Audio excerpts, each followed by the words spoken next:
Ne jemi në studio me mysafirin për ditën e sotme, që siç e paralajmërova dhe më herët është kryemami i Bashkisë Islame në Ulqin, Ali Bardhi. Do të flasim bashkë pikërisht rreth historikut të kësaj feste të rëndësishme. Mirë se vini në emisionin Ditë e Re. Mirë se u gjetëm.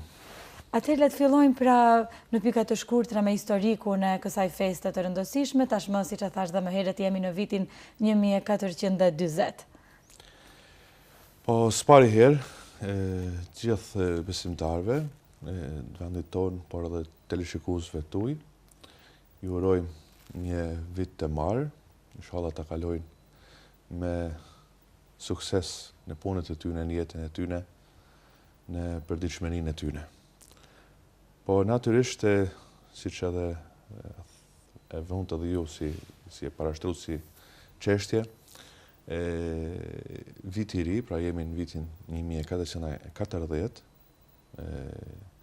referenca e tij natyrisht ndërlidhet me një ngjarje shumë të rëndësishme për historinë e muslimanëve, historinë e Islamit në përgjithësi. Ajo ndërlidhet me ngjarjen e hijretit. Kjo vazhdon, apo si thush, fillon që të aplikohet në kohën e halifit të dytë, Hazreti Omerit, radhiyallahu anhu, i cili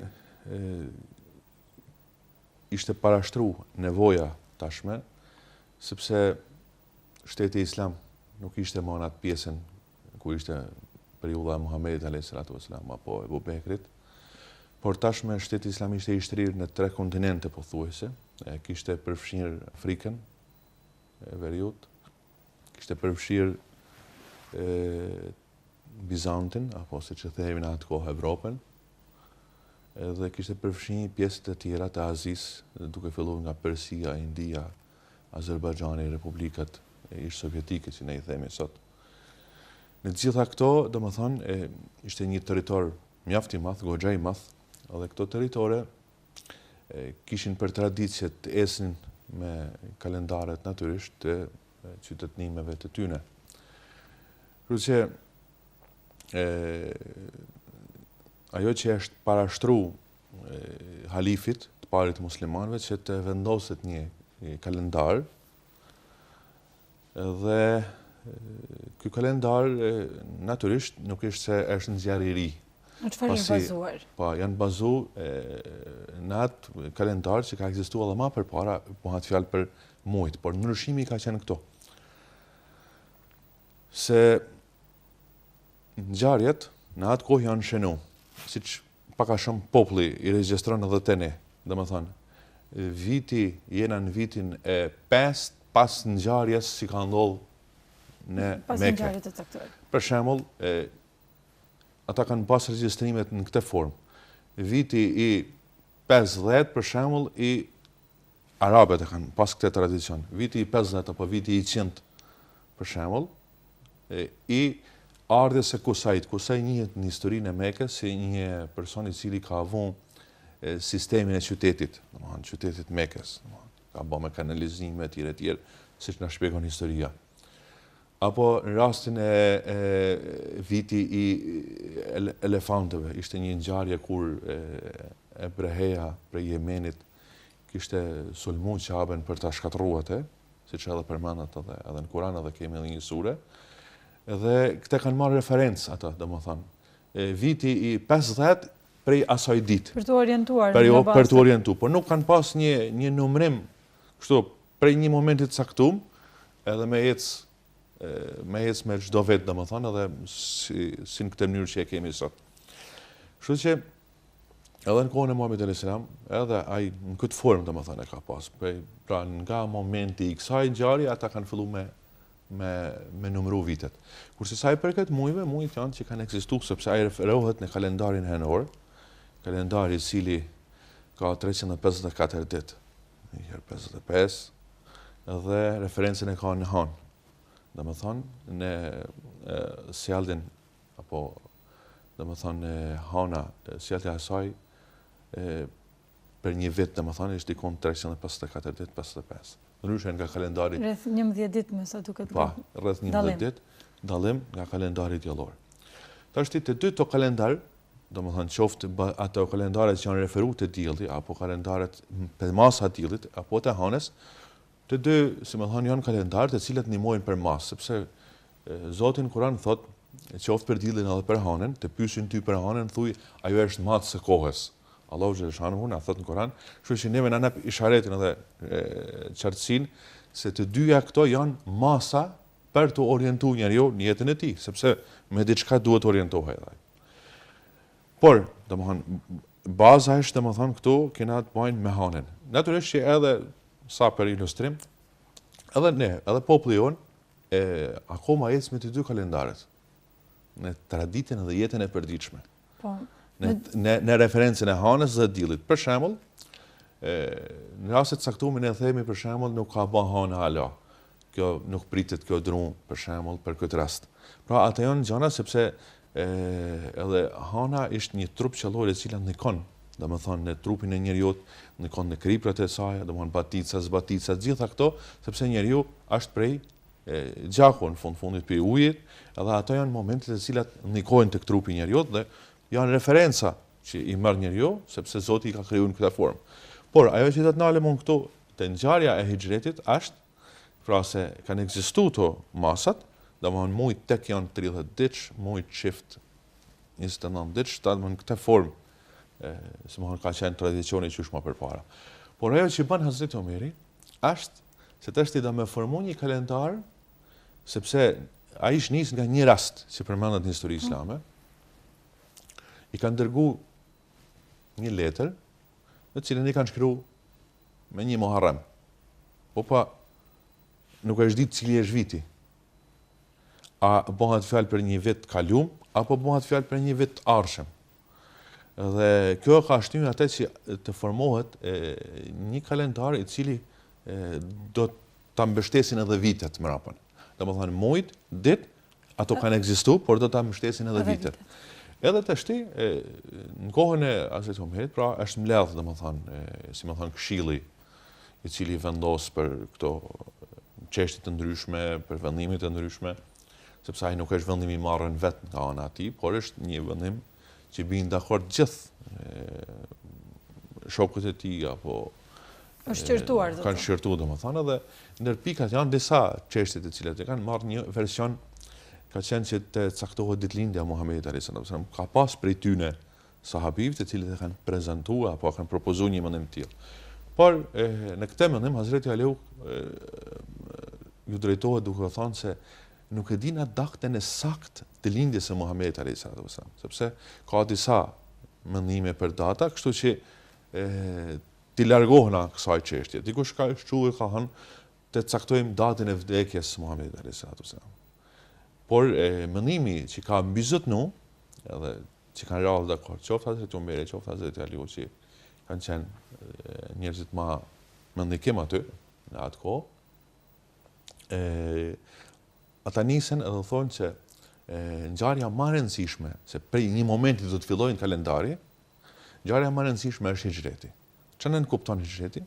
Nënkupton atë që nga momenti kur fillon zbritja e fesë, zbritja e Kuranit, deri në shpërnguljen e muslimanëve nga Mekka në Medinë, pra si thosh kena një besim shumë individualist. Pra një besim i cili është hapur fshehtas, një farë mënyre, me të cilin ka pas presionet mëdha nga pushtetarët e asaj kohe në Mekë, idhujtarët. Dhe kjo i ka shtyr, domethënë natyrisht me urdhën e Zotit, që shpërngulen prej Mekës në Medinë. Gjithë profet kanë bërë hijret, gjithë profet kanë bërë shpërngulje prej një vendi në një vend tjetër në raste të caktuara për idenë e më mirë. Edhe për të mujt që të zbatojnë besimin e tyre.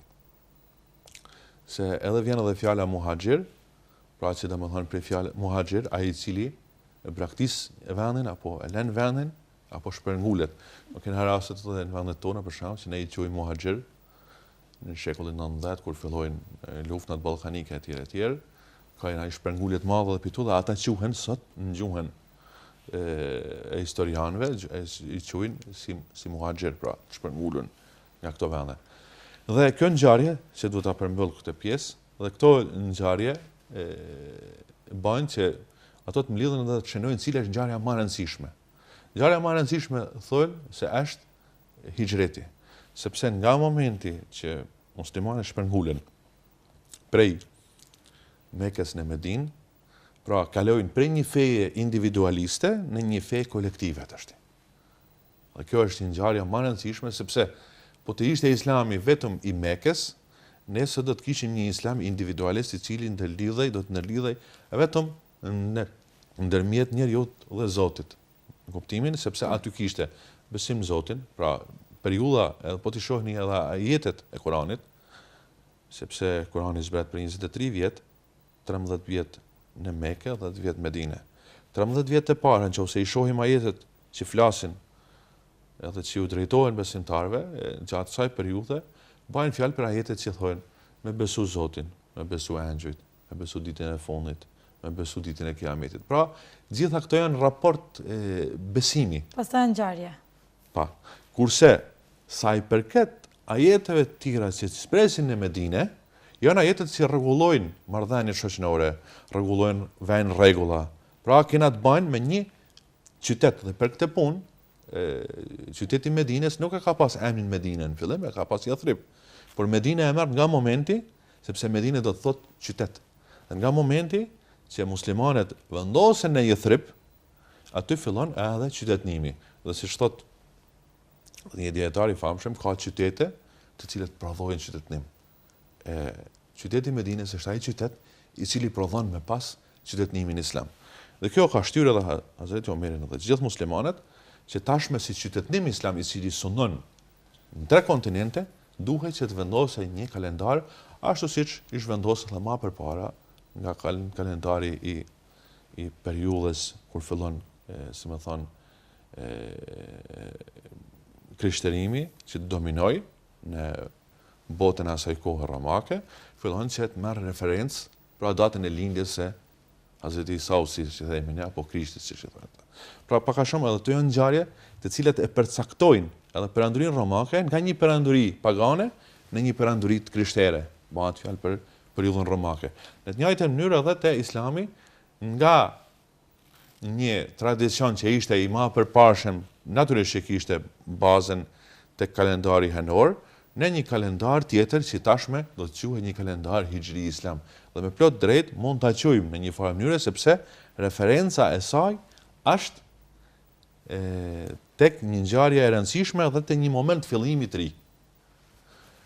Pra, kalendari hijri përcaktohet disa vjet më pas se ka ndodhur ngjarja.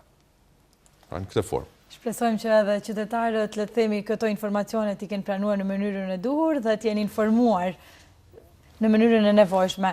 Siç treguat edhe ju në fillim të kësaj bisede, ne në ditët e sotme bazohemi në 2 kalendar, në diellor dhe hënor, në përcaktimin e mbase festave të ndryshme, si qëndron në përcaktimin e kohës më të përshtatshme, le të themi, për kryen e duave, lutjeve. Mund na bëni një shpjegim në lidhje me këtë? Sa i përket të 2 kalendaret janë të afërt për njeriu, vetë Zoti i ka përcaktuar, qoftë diellin edhe hënën janë masa për orientimin e njerëzve. Për shembull, nëse na marrim faljen e namazeve ditës, është fjala për namazet e ditës. Apo faljen apo agjenimin që ne e themi. Pra përcaktimi i agjenimit është sipas kalendarit henor, muji, kurse gjatë ditës kur agjerojmë, ne agjerojmë duke u bazuar tek dielli. Pra, të 2 këto lutje që ne i bëmi, domethënë që quhen si lutje, mund t'i quajmë një farë mënyre, apo rituale, të dyja këto kanë referencën edhe të dielli, por edhe të hëna. Për çfarë do të thotë si njeriu, domethënë i ka të dyja këto referenca. Domethënë, nuk mund të themi ne që në referencë nuk e kemi diellin, po kemi vetëm hënën, sepse në ritualet tona fetare kena edhe momente, siç janë përcaktimi i namazit drekës, namazit ikindis, për shembull përcaktimi i namazit akshamit, namazit sabahit, tana ndërlidhen me diellin. Se nga momenti që lind diellin, ndërpritet dhe nuk falet më namaz i sabahit për shembull. Po si përcaktohet namazi i drekës? Namazi i drekës përcaktohet nga momenti kur dielli është në kupën e qiellit, pra ka kalu pak. Pra këto janë orientimet. Deri kur shkon kjo? Deri në namazin e ikënnis. Po si shkon namazi i ikënnis? Namazi i ikënnis shkon kur njëhinja e një objektit dyfishohet. Pra në këtë formë, kur hinja e një objektit dyfishohet. Pra fillon namazi i ikënnis, siç e themi ne. Pra të tona ato janë referenca në diell. Po në anën tjetër, për shembull, kena caktimin e festës së bajrameve, Ramazanit, kujtimin e netëve të mëdha, tjera tona janë me bazë henore.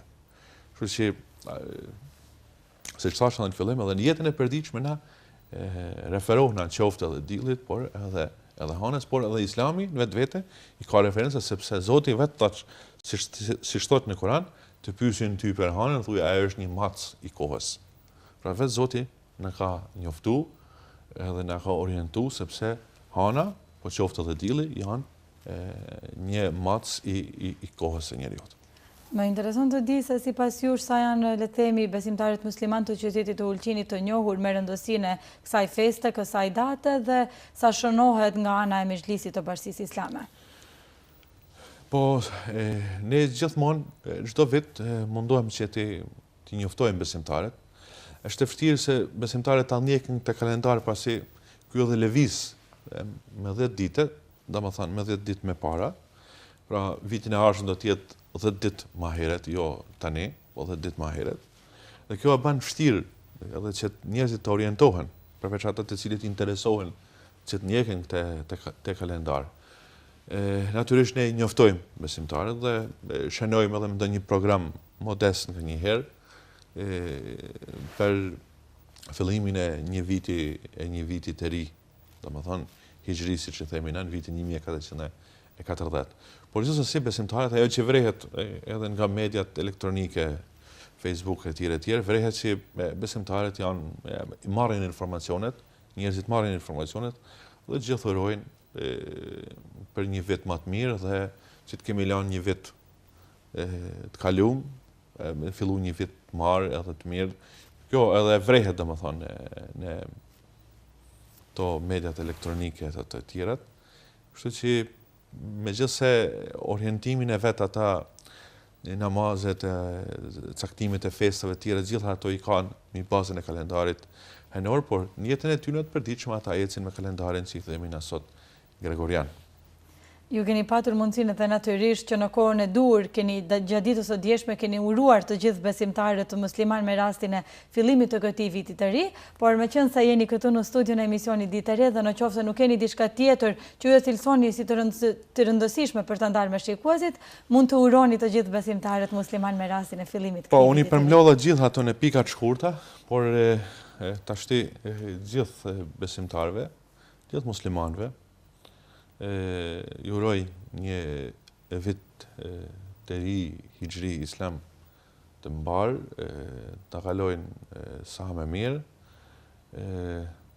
të mundohen që të jenë të përkushtuar në besimin e tyre, të jenë të sinqert në veprat e tyre, të mundohen që të bëjnë mirë, të solidarizohen me të tjerët, të mundohen që të jem sa më të përkushtuar në besimin tonë, në veprat tona, sepse kjo është një mirë për ne, e cila na shpije drejt së vërtetës.